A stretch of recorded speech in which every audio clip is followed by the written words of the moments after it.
Hi, welcome to my Yep session. This year was quite crazy, juggling so many things on my plate. Wanted to make this video a little bit earlier for the New Year's, but I kinda fell sick. As busy as we all may be, I think it's a good time to take a step back and look at how well or poorly things have played out. I want to reflect on my journey as a content creator and let y'all know a little bit from my perspective. This year was a year that I have to admit was a struggle. There were numerous times whereby I started to doubt myself, started feeling lost, and that this year was the closest I've ever felt to quitting this thing of making videos. I don't want this video to sound like a rant, but yeah. I think some of y'all might know that I'm currently serving my 2 years of mandatory national service in Singapore. Almost done with it though, almost done. And if you know anything about military service, let's just say that life is quite tough. As to how it affects my content creation, I think it's been quite obvious. For me, I'm stuck in my military camp 5 days a week for missions, trainings, and yeah, all that. And I only go home for the weekends, which is the only time I have access to my laptop. And yeah, yes, I'm currently still on my laptop. This thing has lasted me almost 5 years, and I'm planning to get a proper PC soon. Probably around late February, around there. Editing videos has been a pain. It's like a patience test watching the timeline just stuck and started there. So frustrating. So you might have that question.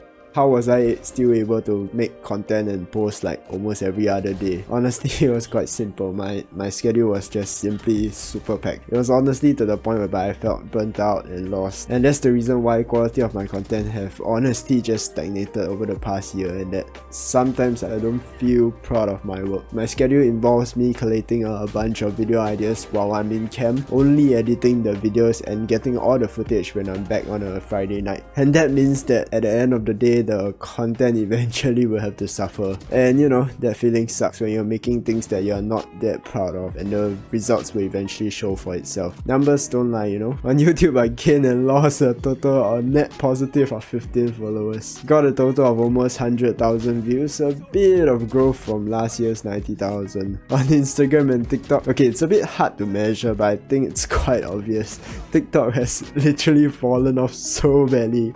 It's crazy. But at least my Instagram page is surprisingly doing pretty good. Got multiple million plus views video on Instagram this year, and I'm quite happy about it. But it's not working on TikTok. I literally post the same thing. I don't understand, man. The algorithm is yeah.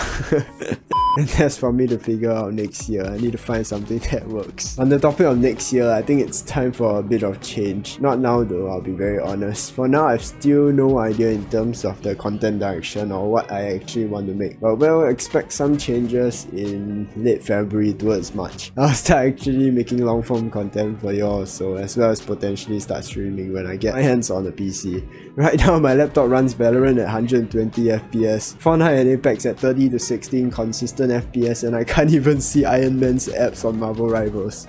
Bro, the graphics is so ass, my laptop is dying. Basically, Valorant is the only game that I can actually play. It's like a hardware constraint right now on my end, and it's getting worse by the day. In March, I'll start exploring new content ideas that I have. No general direction yet, but we'll see where it takes me. Whatever works, I guess I'll replicate it a little. As to streaming, yeah, that I've completely no clue. Currently, I have zero understanding of how all this going live stuff works. Every creator I've met all ask me if I stream. I simply created a Twitch account in 2019 or something, and it's been just rotting there. Like, I don't have the capacity for it. It starts filming every time I try to open 2 Chrome tabs. Okay, yeah, but for real, I got a lot to learn. This year's opportunity came as a huge surprise to me, and the highlight has to be my participation in WCG's Valorant Rivals. Bro, I was literally in camp one day and TikTok sent out an invitation to any of the gaming creators in one of our old date WhatsApp chat that was created in like 2019. Of course, I was interested to join, provided my schedule permits. Somehow, the stars just aligned. I had 2 block leaves last year, and that, bear in mind, is randomly decided based on my training program. It perfectly synced in with the dates for which the games were held. Think about it, how crazy is that? Both the qualifier and the mainland event itself. And the first team MYSG lead by Actualieko, Cars, FK Soyen, Putri D, and Wins. Oh, and I'm not sure why they selected me to be team captain. I was quite stunned when I got that info, honestly. I've never been a part of such events, and I literally do not have any competitive experience. Went in blind, didn't know what to expect, but I learned a lot. Defend the side, but Iko and Najura with the double headshot. Dynamic duo that quickly attacks And wow, 2v3 situation. Eco with the headshot, with the triple, another kill. 3 kills for Eco. 2v1 situation. Oh, win is caught off guard by Esoteric. Eco is on the clock. Will he prevails? And he does. I don't really think I did a very good job, but I know that I've given my best considering that I'm in camp 5 days a week. Situation. 30 How seconds left. can this happen? Esoteric with the blind, now aggressive push. Will get the kill. Headshot. TP's back with the triple. Clutch. Esoteric is putting on a show for us tonight, ladies and gentlemen. Last player Eco is not standing. panicking, but kills. 14 seconds remaining. Esoteric, all he has to do 10 is seconds just left. hide it out and wait. But no, he pushes and he fumbles.